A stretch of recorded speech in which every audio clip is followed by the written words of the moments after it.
नमस्कार दोस्तों, आज मैं आपको सुनाऊंगा सच्ची मित्रता। एक छोटी सी झोपड़ी थी।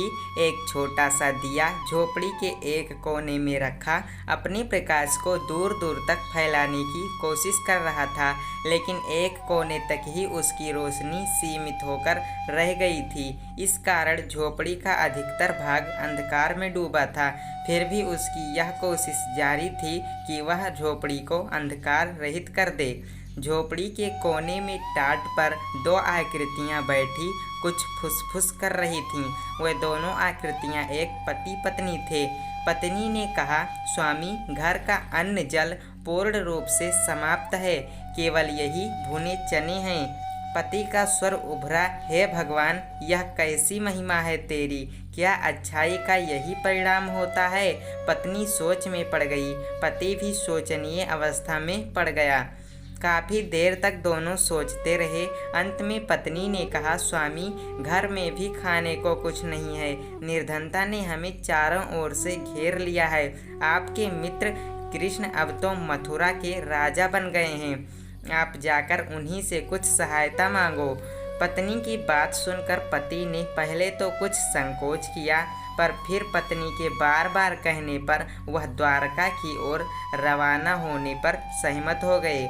सुदामा नामक उस गरीब आदमी के पास धन के नाम पर फोटी कौड़ी भी ना थी और ना ही पैरों में जूतियाँ। मात्र एक धोती थी जो आधी शरीर पर और आधी गले में लिपटी थी। धूल और कांटों से भरे मार्ग को पार कर सुदामा द्वारका जा पहुँचा। जब वह कृष्ण के राजभवन के द्वार पर पहुँचा तो द्वारपाल ने उसे रोक लिया। सुदामा ने कहा, मुझे कृष्ण से मिलना है। द्वारपाल क्रुद्ध होकर बोला, दुष्ट, महाराज कृष्ण कहो। सुदामा ने कहा, कृष्ण मेरा मित्र है। यह सुनते ही द्वारपाल ने उसे सिर से पांव तक घूरा और अगले ही क्षण वह हंस पड़ा। तुम हंस क्यों रहे हो? सुदामा ने कहा, जाओ, कहीं और जाओ, महाराज ऐसे मित्रों से नहीं मिलते। द्वारपाल ने कहा और उसकी ओर से ध्यान हटा दिया। किंतु सुदामा अपनी बात पर अड़े रहे। द्वारपाल परेशान होकर श्री कृष्ण के पास आया और उन्हें आने वाले की व्यथा सुनाने लगा। सुदामा का नाम सुनकर कृष्ण नंगे पैर ही द्वार की ओर दौड़ पड़े। द्वार पर बचपन के मित्र को देखते ही वे फूले न समाये। उन्होंने सुदामा को अपनी बाहों में भर लिया और उन्हें दरबार में ले आए। उन्होंने सुदामा को अपनी राजगद्दी पर बिठाया, उनके पैरों से कांटे निकाले और धोए। सुदामा मित्रता का यह रूप प्रथम बार देख रहे थे। खुशी के कारण उनके आंसू रुकने का नाम नहीं ले रहे थे। और फिर कृष्ण ने उनके कपड़े बदलवाए।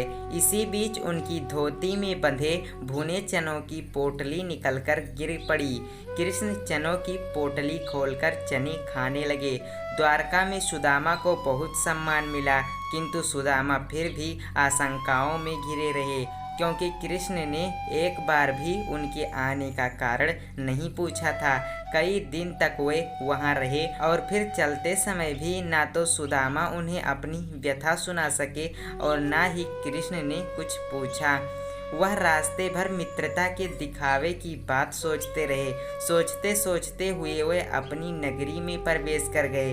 अंत तक भी उनका क्रोध शांत ना हुआ, किंतु उस समय उन्हें हैरानी का तेज झटका लगा जब उन्हें अपनी झोपड़ी भी अपने स्थान पर न मिली। झोपड़ी के स्थान पर एक भव्य इमारत बनी हुई थी। यह देखकर वे परेशान हो उठे। उनकी समझ में नहीं आया कि यह सब कैसे हो गया। उनकी पत्नी कहाँ चली गई? सोचते सोचते वे उस इमारत के सामने जा खड़े हुए। द्वारपाल ने उन्हें देखते ही सलाम ठोका और कहा, आइए मालिक। यह सुनते ही सुदामा का दिमाग चकरा गया। यह क्या कह रहा है, उन्होंने सोचा। तभी द्वारपाल पुनः बोला, क्या सोच रहे हैं मालिक, आइए ना। यह मकान किसका है? सुदामा ने अचकचाकर पूछा। क्या कह रहे हैं मालिक, आप ही का तो है। तभी सुदामा की दृष्टि अनायास ही ऊपर की ओर उठती चली गई। ऊपर देखते ही वह और अधिक हैरान हो उठे। ऊपर उनकी पत्नी एक अन्य औरत से बात कर रही थी। उन्होंने आवाज़ दी। अपना नाम सुनते ही ऊपर खड़ी सुदामा की पत्नी ने नीचे देखा और पति को देखते ही वह प्रसन्न चित्त होकर बोली, आ जाइए स्वामी, यह आपका ही घर है। यह सुनकर सुदामा अंदर प्रवेश कर गए। पत्नी नीचे उतर आई तो सुदामा ने पूछा, यह सब क्या है? पत्नी ने कहा, कृष्ण कृपा है स्वामी। क्या? सुदामा के मुंह से निकला। अगले ही पल वह सब समझ गए। फिर मन ही मन मुस्कुराकर बोले, छलिया कहीं का। दोस्तों, मित्र वही है जो मित्र के काम आए। असली मित्रता वह मित्रता होती है जिसमें बगैर बताए, बिना एहसान जताए मित्र की सहायता इस रूप में कर दी जाए कि मित्र को भी पता न चले, जैसा उपकार श्री कृष्ण ने अपने बाल सखा सुदामा के साथ किया। उम्मीद है दोस्तों आपको ये कहानी पसंद आई होगी, तो इसे लाइक करें और चैनल को भी सब्सक्राइब करें। Thank you.